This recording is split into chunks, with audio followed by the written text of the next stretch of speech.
Hi, good evening. So I understand that Friday is a evening to go out, and I'm keeping you on hold today to talk about something very interesting. And we started the Campus to Company initiative, and the intent was that our graduates, they get to connect with people who have really made a significant mark in the kind of work they've done. And the intent is that whether they start their own company or they are in the company of others, or if they have to join a company, what would it take for them, right? While we see that the fashion scenario has completely changed, we all know that the fashion industry has a huge impact on people, the planet, and the profits, and it's one of the most aspirational, I'd say, business, in the sense that there's a lot of glamour associated with it. There's a lot of young people. Everybody wants to be fashionable, right? But what would really fashion mean now? And while already Who Made My Clothes, the hashtag was already very popular, we had already started talking about responsible fashion. So we actually started the Responsible Fashion series with the fashion colloquium that we organized in the month of January. We had 15 countries, we had 60 researchers who put in their researches together, and they came from different parts of the world to talk about what should be this fashion industry looking at. So we did a 5-day event. We tied up with the Jaipur Literature Festival. We did a fashion show of Khadi at the Amer Fort for the international audience. And while we had a beautiful audience which was already here, waiting to hear the conversations on responsible fashion. So in this, during these 5 days, at the end of the colloquium, we brought out the Jaipur Fashion Manifesto. And this Jaipur Fashion Manifesto has been adopted internationally by premier institutions from across the globe and across nations. So we're very proud of the work that we initiated in the month of January. And now the next Responsible Fashion series is happening at the University of Antwerp. And I'm happy to be a part of the scientific committee there as well. So I'm really looking forward to talk to Vrinda today. And why Vrinda? Because Vrinda's brand is all about conscious clothing. She talks about conscious living. And her brand Mayori, what is it all about? And how is she looking at responsible practices? And the youth is all looking at some inspiration that's coming in from, the ones who really initiated it. So let's have Vrinda here with us. So Vrinda will let us know more about her brand, what she does, how she initiated it. So I'm looking forward to having Vrinda. I haven't seen her request yet. Hi Vrinda, How are you? I'm good. Lovely to catch up with you after a long time. It's been a while. Yes, yes. So I did create the context that we started with the responsible fashion series, and in January, and the Insta Dialogue series I'm starting with you because your brand itself is all about conscious clothing and you talking about conscious living. So Vrinda, tell me something. What inspired you to start? While you were starting, you were actually into a multi-designer brand that you initiated in Jaipur. I think a lot of people got some fresh air, breather also with those designer garments that you brought for the city women. And then really what got you to start with Mayuri, and what is Mayuri all about? So let us know So, something. yeah, I'll give a little bit of the background of what inspired me with the conscious clothing, conscious living. I ran a multi-designer store where there around the years was Jaipur's first multi-designer store. And I dealt with every top and lineup. And I felt a void in, I felt a void for women to get smart casual, easily washed at home, use and reuse on a sustainable basis. These designer clothes look very nice, but it's not something which you can use on a daily basis. So I Yes. felt what I was coming to how I started Mayuri Conscious Clothing was Literally, I felt a void in pure cotton, wash at home, sustainable garments coming, your way. It was always either very high end or very cheap, which is all polyester and something which I felt that I could wear to work every day or wear something which I stepped out of lunch and not worry about maintenance, not worry about what's going into whether the environment is getting depleted or whatever. It was just something which just came off as an idea, and I said let's explore it, and that's how the whole and it's been a very rewarding journey for the past 3.5 4 years which I've been in it. So yeah, that's literally how it started. So you So we wanted started easy clothing for people, right? So that was something that occurred to you, that people would. So it's uh, so I mean, because I could just, the disconnect was there. So what I understood is that you wanted to bring that ease for people, right? actually that ease of, so I'll tell you some of the pain points in why I call it conscious clothing is some of the, and conscious giving is some of the pain points with an environmental friendly attitude which you adopted. So first of all, we use 100% only pure cotton in our clothing. We do not use any other fabric. So a polyester, a cotton yarn is biodegradable. It is if you use it to biodegrade between 15 to 20 years, it biodegrades, which is a long time, but it just does biodegrade. And you can have a biodegradable 100% cotton. Whereas when a polyester or you use any of the other artificial yarns take more than 250 years to decompose. So yes, Right. a cotton garment is 100% decomposable, biodegradable garment. So we only use natural fibers. The other thing which we totally overlook are the dry cleaning charges. So every time we wear a garment and we give it to dry clean, we're using a lot of more chemical that goes into our waterways and a lot of more hassle rather than just simply putting a wash, washing it at home. Agreed, water does get used, but that's going to get used anyways. So you do like a home wash. We generally recommend a bucket wash, which uses less water than a machine wash or than a machine wash. Also, all our garments come as wash at home. We encourage you to wash at home. We give margins in our garments. We encourage you to repair and mend. Like we say, okay, if you lost a size or put on a size, please alter our garments. So the other ones from fast fashion you cannot alter. You generally Absolutely. don't have a margin to expand it. You can probably take it in a little bit if you want, but the way it's stitched at the seams, it becomes very difficult. So we have kept margins deliberately in all our clothes so that we encourage people that please alter it, repair it, mend it, rather than just chucking them out. The garments are made sensibly in the sense they're trendy, they're stylish, but they're not overly. They're very contemporary, so that you can wear them for a longer time.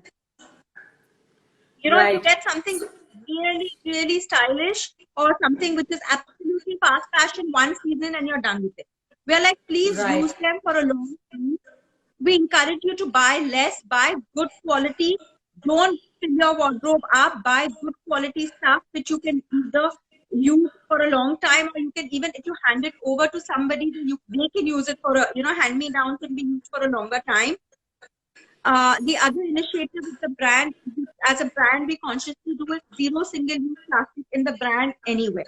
So even for packaging, for transportation, we use reusable bags, which we've done in the brand, which we've developed in the brand.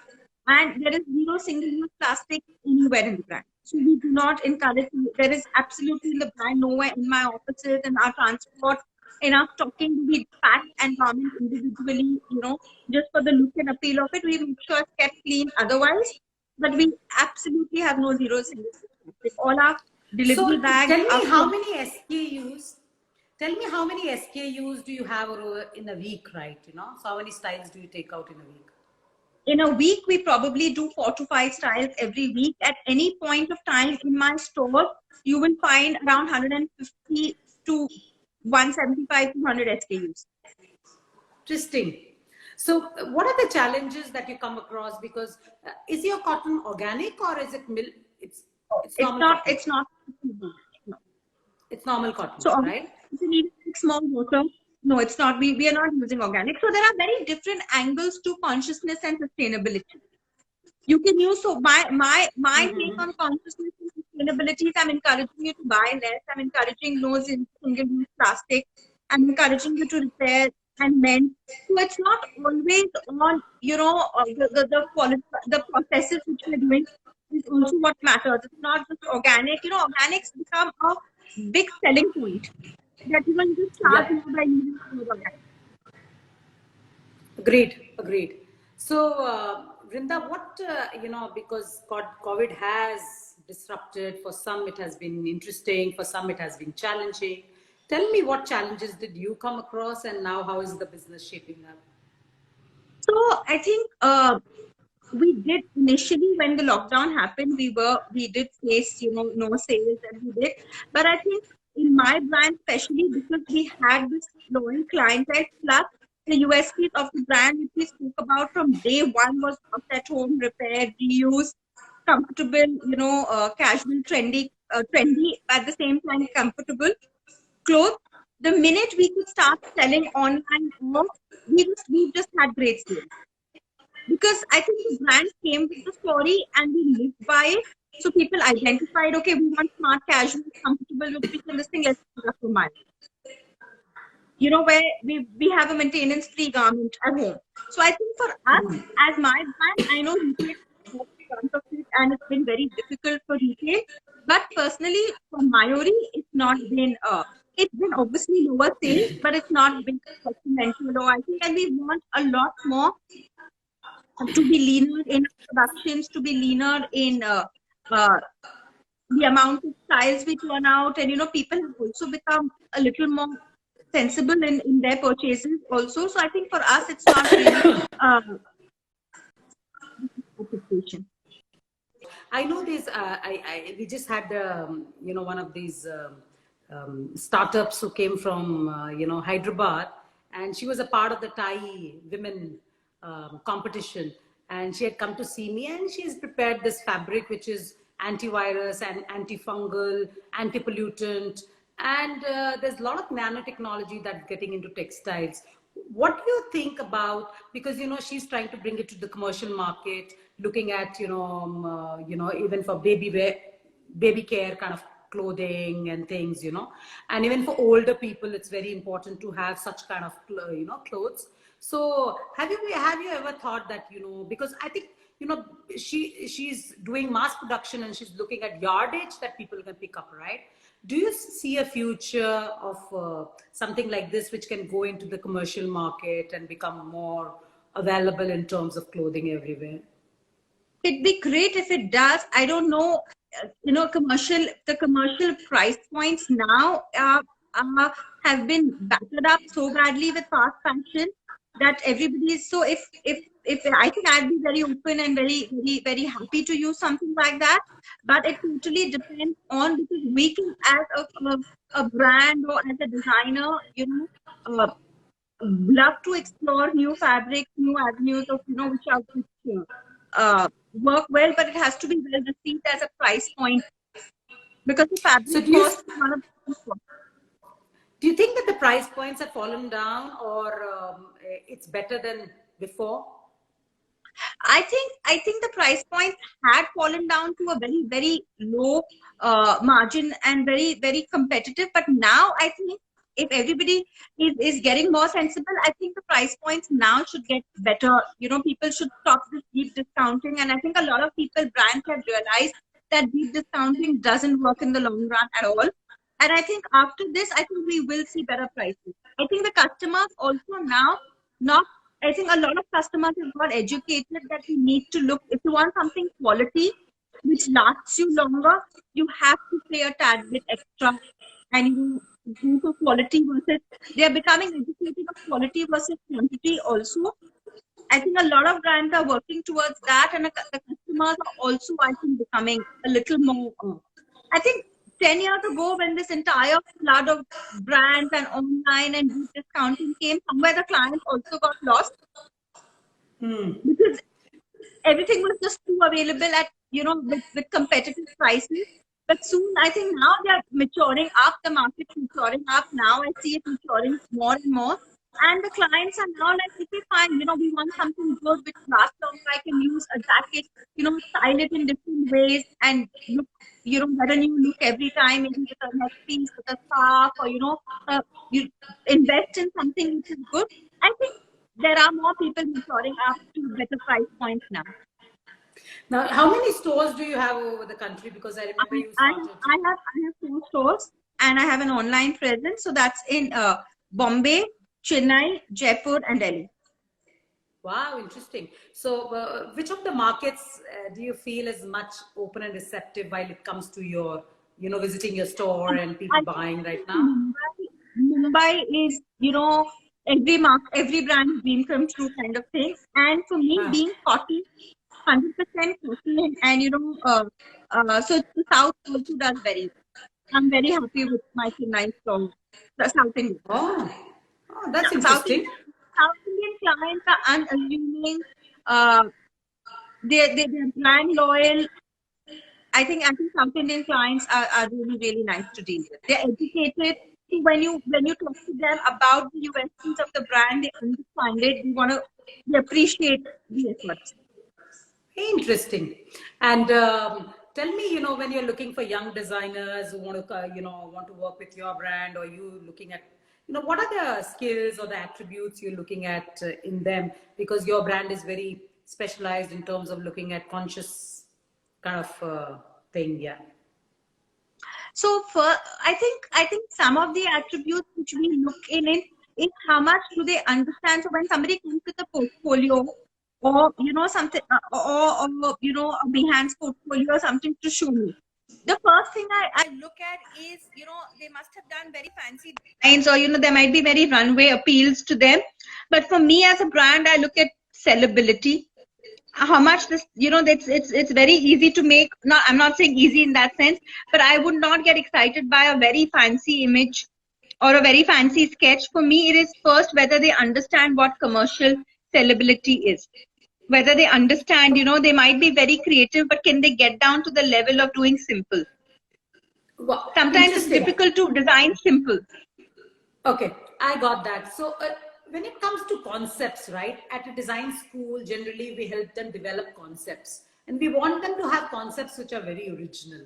And I know the market is something that they learn over a period of time when they work with the industry, they go for internships, they learn the commercial aspects of it. Yes, both goes hand in hand. You're right about it. But don't you think it's very important to look at creative minds as original minds when it comes to concepts? You definitely look at that. Yeah.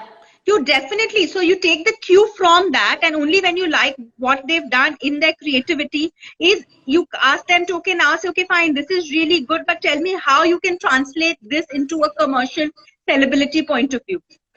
So when we ask them to come for a couple of days of trial, is what we look at them is that, whether they can understand the essence of the brand, and probably show them around that, this is what we. So to understand and to be able to adapt at what you're designing for, to understand, their brand, not to, sometimes I have had, students coming in for internships or for this thing, this is what I do and this is what I will do. So if you're working somewhere and you're designing for something, you need to understand. So I like a designer who comes and asks me, ma'am, what is the essence of your brand? What is your story? Okay. That's interesting. This is not what do you want? When they come and ask me questions, is when I feel that, yeah, this one's trying to understand what I expect out of them. Right. And tell me something, what are the lessons that you've learned over these years that, would be relevant for the future? Because these young people are also looking at becoming entrepreneurs. Everybody wants now, they become very sensitive. I think the youth who's educated are really sensitive. They want to do something for the community. They want to work with the artisans, with the craftspeople. So tell me something which is a lesson that you've learned over the way, and you want to tell these young people, they need to keep these in mind. So what I have learned is when we start off a business as an entrepreneur, have a clear vision in mind as to who you're catering to. as to, you cannot be like, I will make something. Eventually everything sells in the world at a certain price, everything sells, but you need to have the clarity of your vision. Like when I started off with Mayori, I felt like the urban woman who is upper middle class, or is upper, is looking to, looking to wear something as smart casuals daily wear. So Mayuri doesn't feature in the cheap market. I'm looking at building a brand. I'm looking at a 10-year horizon. I'm not looking at, turnover margins. I'm not looking at, this is butter. So you have to have clarity of thought. True. Clarity so of it's very thought important on, to think, long term, while you can have your, your short term goals to make it yes, profitable, but keep the long term vision in mind. the long term vision needs to be chalked down, repeated, revisited every 6-8 months, revisited on whether, you are going with the essence. If you feel that, you worked long enough and this kind of vision has not worked, modify it. But before you start off, have a well planned vision of yourself as to which way you want to do you want to be an online marketplace, you want to be an online store only, or you want to have standalone stores. Everything obviously is fluid, and you can go with the flow, but have some kind of structure, have some kind of long term plan, at least a 5-year horizon in mind. Pen it down, not just mentally but visually. Put it down on paper. Have some kind of story, some thought behind what you're doing. Being a great designer is great. A lot of people are good designers, but somewhere they have to have a vision. True. Have a story with your brand. Just making great accessories or clothes, but have a story. So if you're planning to work with an artisan, bring out a story. I think a story sells more than the clothes itself. The story makes the clothes sell, or whatever you're designing for that matter sell. So always, it's nice to weave a story around what you're doing. Tell me a couple of your failures. Failures, there've been a lot of hiccups, because I'm not a trained designer myself. I'm an entrepreneur. I'm not really a designer. So at sometimes I do when I'm thinking of a collection or this thing, I do miss being a designer myself intrinsically. I always think more as an entrepreneur. And like, suppose when I'm sitting on my designers on a Photoshop, and sometimes like, I'll only do this, and they're not getting it, but I lack the skill of actually doing or making that sketch. So I think for me now, since I got into this design field, I think one of my biggest challenges is not being a designer by profession myself. Mm-hmm. Interesting. I'm an entrepreneur.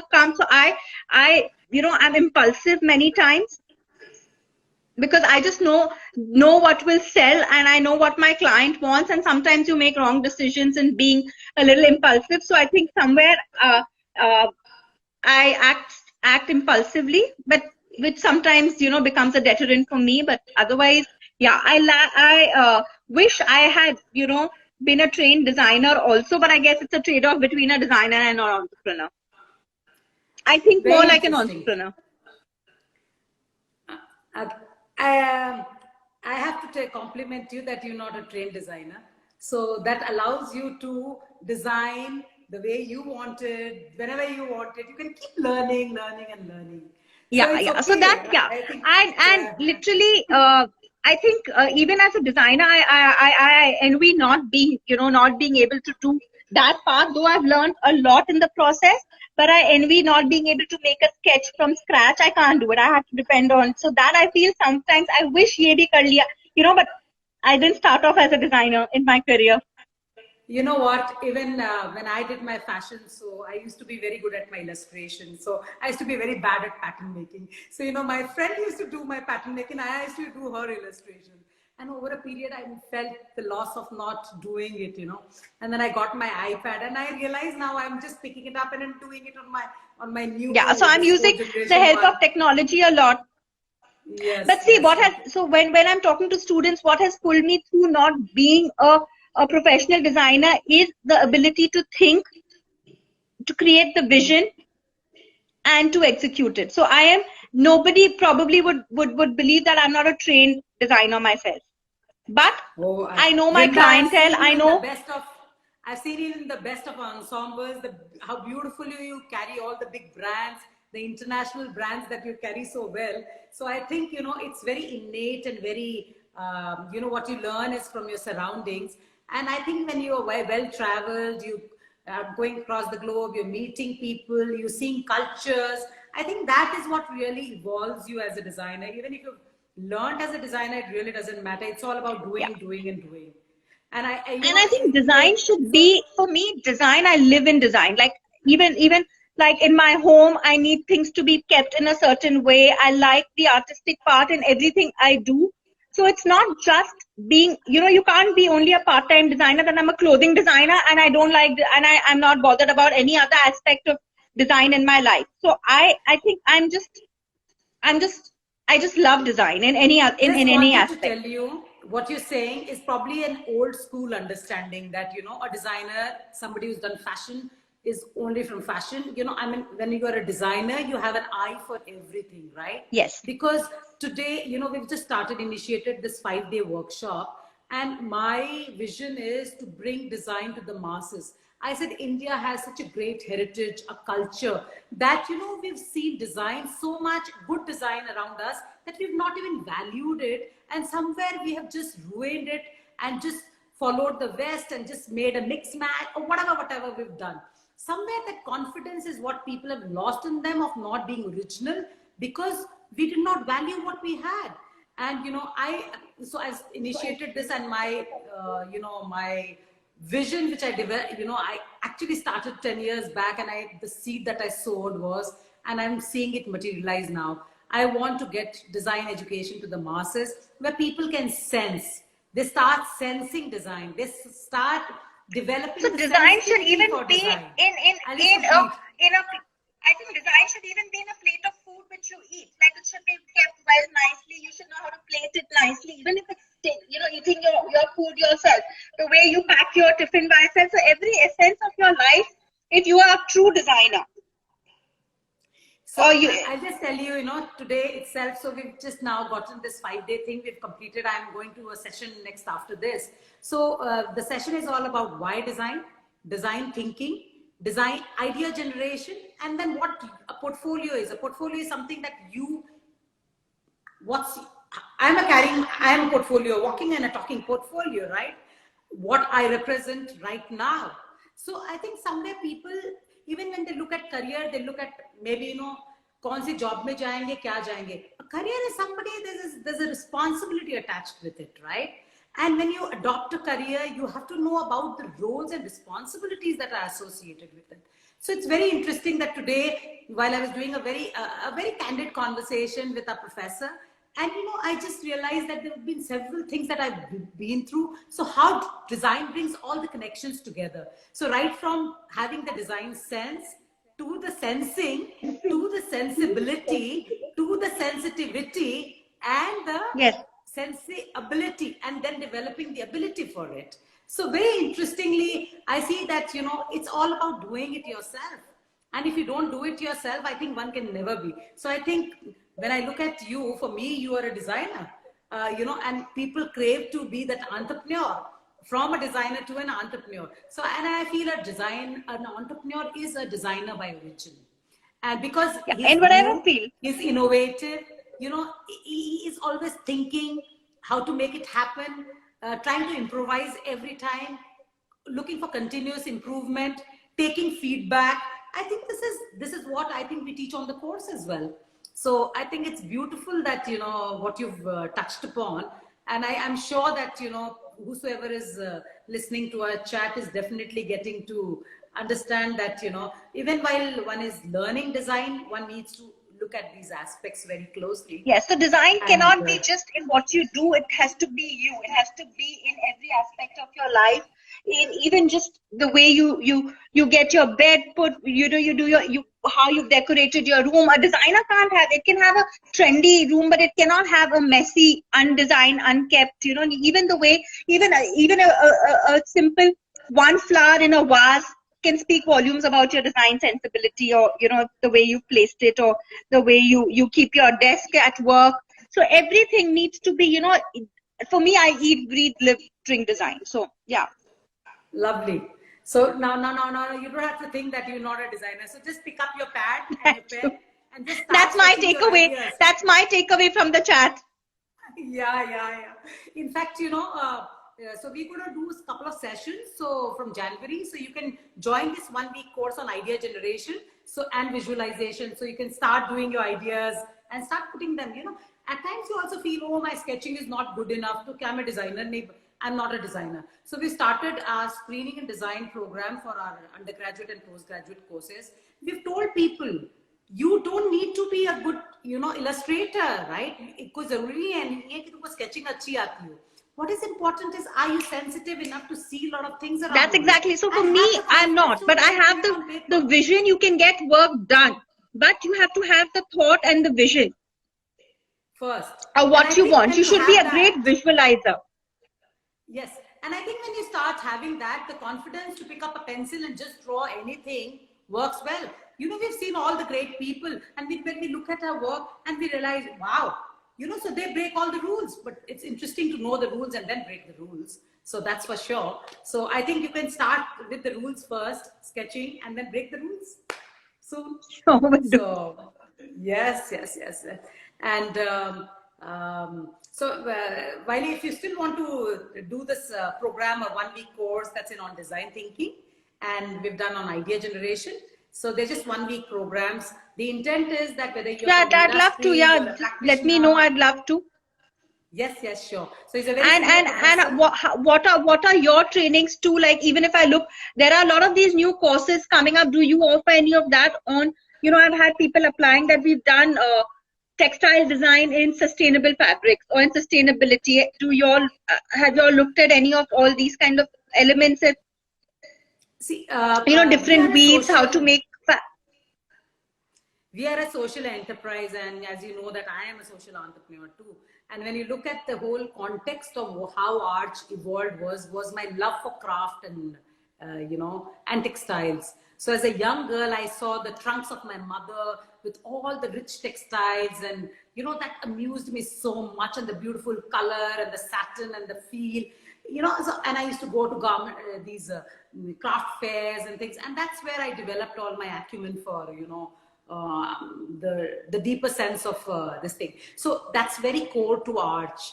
And as a founder, when you have that, and you're very closely associated with your student, and you're also a teacher, you've educated so many. So it is somewhere there in the seed that it's there. So even our incubation and all the facility, that we have, the entrepreneurship courses, which are masters in design and entrepreneurship, the focus is on social entrepreneurship. Right now, we're also doing a project, which is the Erasmus Plus project. This is a European funding.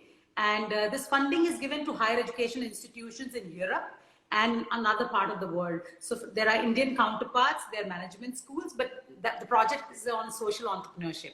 So our students presently are working on the Creative Dignity project. 170 students are doing, the craft mapping. They're doing cataloging for the artisans and the craftsmen to make sure that their product goes to the marketplace. So it's nice. So we constantly engage in these kind of activities to make sure that the student get to connect with the real people rather than just that will come anyway. A student is a different thing once they get into the real world. There's a lot of learning that happens then. Yes, because I always tell them, because I am self-taught. Because when you say you're not a designer, I did my course in fashion, but when you say, okay, you still feel, okay, you've not been to the NID, then it's not complete as a designer kind of thing. You get that kind of feeling. But now it feels that, you are so okay, because the more you become conditioned, you lack on a lot of stuff. So that conditioning is something that one has to be very aware of.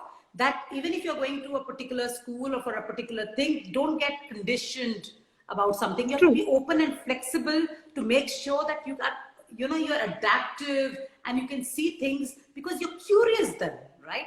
So and most of the good design schools, they teach that curiosity they want to build in you. They help you inquire deeper.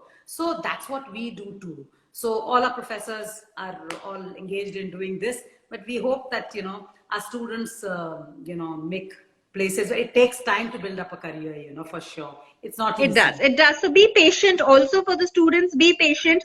You're all getting out in your 20s. There's a long way ahead, which, be patient, stick to what you're doing, but always have your goals and vision in mind. Not even goals, have your vision in mind. Correct. And And wherever you are, absorb, learn, see, observe how your seniors are working, observe the good points, observe the bad, the not so good points also. Always pick and choose what you want to take from them, but always be open to learn from whoever is around you. Always absorb. absolutely. So thank you, Vrinda, so much for joining Thank you so us. much, Archana.